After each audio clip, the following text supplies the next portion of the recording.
കുറച്ച് മാസങ്ങൾക്ക് മുമ്പ് പുള്ളി ഒരു ആൽബത്തിൽ പോയി അഭിനയിച്ചു. അതിലൊരു പെൺകുട്ടി അഭിനയിച്ചിരുന്നു. ആ കുട്ടിയുടെ കൂടെ ഫുൾ ടൈം അമ്മയും ഉണ്ടായിരുന്നു. ഈ യാതൊരു പ്രശ്നവുമില്ല, എല്ലാവരും സന്തോഷത്തോടെ പോയി. 2 മാസത്തിന് ശേഷം ശ്രീ മുകേഷിനോട് വിളിച്ച് ആ പെൺകുട്ടി കുറച്ച് കാശ് വേണമെന്ന് പറഞ്ഞു. ആ കുട്ടിയുടെ അച്ഛൻ എന്തോ വയ്യാതിരിക്കുകയാണ്, സ്വാഭാവികമാണ്. പക്ഷെ ഇദ്ദേഹം അത് കൊടുത്തില്ല. ഇദ്ദേഹം ശരിയാണോ തെറ്റാണോ എന്നറിയില്ല, പുള്ളി നോക്കട്ടെ എന്ന് പറഞ്ഞു. അടുത്ത ദിവസം ഈ കുട്ടി ഇദ്ദേഹത്തിനെതിരെ കൊണ്ടുപോയി കേസ് കൊടുത്തു. മുകേഷിന്റെ ഭാഗ്യത്തിന് ആ കുട്ടി വോയിസ് നോട്ടായിട്ടാണ് ചോദിച്ചത്. അതായത് വോയിസ് നോട്ടായിട്ട് കാശ് ആണ് ചോദിച്ചത്. അതടക്കം കോടതിയിൽ സമർപ്പിച്ചു. അപ്പൊ ഈ വ്യാജ കേസുകളുടെ പേരിൽ എങ്ങനെയാണ് നമ്മൾ ആൾക്കാരെ മാറ്റി നിർത്തുക? ഏതെങ്കിലും ഒരു ജാതിയുടെയോ അല്ലെങ്കിൽ മതത്തിന്റെയോ ഇത് പറയാനല്ല. വേടൻ, അതായത് വേടൻ എന്ന് പറയുന്ന വ്യക്തിക്കെതിരെ കേസ് വന്നപ്പോ അദ്ദേഹം ആ കഞ്ചാവ് ഉപയോഗിച്ചു എന്ന് ബഹുമാനപ്പെട്ട കോടതിയിൽ പറ്റും തെളിയുകയുണ്ടായി. എന്നിട്ട് പോലും ഇടതുപക്ഷ ഗവൺമെന്റ് വേടനെ ചേർത്ത് പിടിക്കുകയുണ്ടായി. അത് നല്ല കാര്യമാണ്, അങ്ങനെ തന്നെ ചെയ്യണം.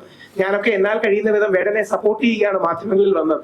ശശികല ടീച്ചർ അടക്കം വേടനെ കഞ്ചാവോളി എന്ന് വിളിച്ചത് അപലപനീയമാണെന്നും അത് പിൻവലിക്കണമെന്നും ഒക്കെ ശക്തമായ നിലപാടെടുത്തൊരു വ്യക്തി കൂടിയാണ് ഞാൻ. വേടനടക്കം കേസിൽ പ്രതിയാണെന്ന് കണ്ട് കേസ് സത്യമാണെന്ന് തെളിഞ്ഞ് ആ വേടന് പോലും വീണ്ടും വേദി കൊടുത്ത് ബഹുമാനപ്പെട്ട കേരള സർക്കാർ ചേർത്ത് പിടിക്കുമ്പോൾ മുകേഷ് നായരെ മനഃപൂർവ്വം ചവിട്ടി അകറ്റുന്നതിന്റെ റീസൺ എന്താണ് എന്ന് സ്വാഭാവികമായൊരു ചോദ്യം വരില്ലേ? അതായത് മുകേഷ് നായർ കുറ്റം ചെയ്തു എന്ന് കോടതി പറഞ്ഞിട്ടില്ല, നേരെ മറിച്ച് നിരപരാധിയാണ് എന്ന തരത്തിലാണ് കോടതി പരാമർശിച്ചിരിക്കുന്നത്. മുൻകൂർ ജാമ്യം കൊടുത്തിരിക്കുന്നു.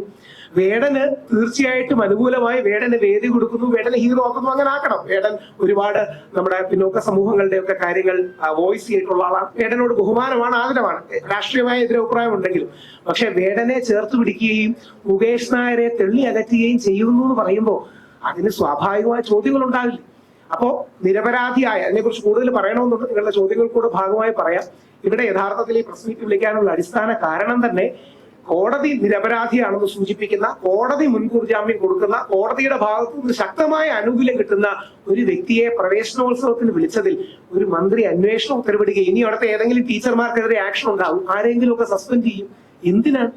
ആരോടെങ്കിലും പുറത്ത് കലി തീർക്കുകയാണ്. ഒന്ന് ആലോചിച്ചു. പുള്ളി ഒരു സംഘടനയുടെ JCI വളരെ അറിയപ്പെടുന്ന ഒരു സംഘടനയാണ്. സ്കൂളുമായിട്ട് സഹകരിച്ച് അവിടെ പരിപാടി നടത്തിയത്. JCI വിളിച്ചു, സ്കൂളിന്റെ ആൾക്കാരെ വിളിച്ചു. നമ്മൾ ഈ ആൾക്കാരെ എങ്ങനെങ്കിലും രീതിയിൽ കരിവാരി തേക്കുകയും അകറ്റി നിർത്തുകയും ചെയ്യുന്ന ഒരു അവസ്ഥ ഉണ്ടായിരുന്നു. മുകേഷിലേക്ക് പോകുന്നതിന് മുമ്പ് എന്റെ വീട്ടിൽ 2 മക്കളുണ്ട്, മുകേഷിന്റെ വീട്ടിലും 10-15 വയസ്സുള്ളൊരു മകളുണ്ട്. നമുക്കെല്ലാ വീട്ടിലും കുഞ്ഞുകുട്ടിയും പ്രാരാബ്ദങ്ങളും ഉള്ളവരാണ്. പക്ഷെ നാളെ എനിക്കെതിരെ ഒരു കേസ് വന്നാലും ഇത് തന്നെയാണ് പ്രശ്നം. എനിക്ക് 2 മക്കളുണ്ട്, കണ്ടോ, ഇവൻ പോക്സോ കേസിലെ പ്രതിയാണ്. ആ കേസ് വ്യാജമാണ്. എല്ലാരും കണ്ടാൽ നീ നിങ്ങളുടെ ചാനലുകളെ വെച്ച് പറയുകയാണെങ്കിൽ ഒരു പ്രമുഖമായ ചാനൽ ഇതേപോലെ, ഞാൻ വളച്ചു കിട്ടി പറയണ്ട, തുറന്നു തന്നെ പറയാം, റിപ്പോർട്ടർ ചാനലിലെ ഡോക്ടർ അരുൺകുമാറിനെതിരെ ഇതേപോലെ വ്യാജ കേസല്ലേ വന്നത്. അരുൺ ആ പെൺകുട്ടിയെ കണ്ടിട്ട് പോലുമില്ല. വേറൊരു വ്യക്തി ആ പെൺകുട്ടിയോട് സംസാരിച്ചതിനെ കുറിച്ച് പരാമർശിച്ചത് ഡോക്ടർ അരുൺകുമാർ.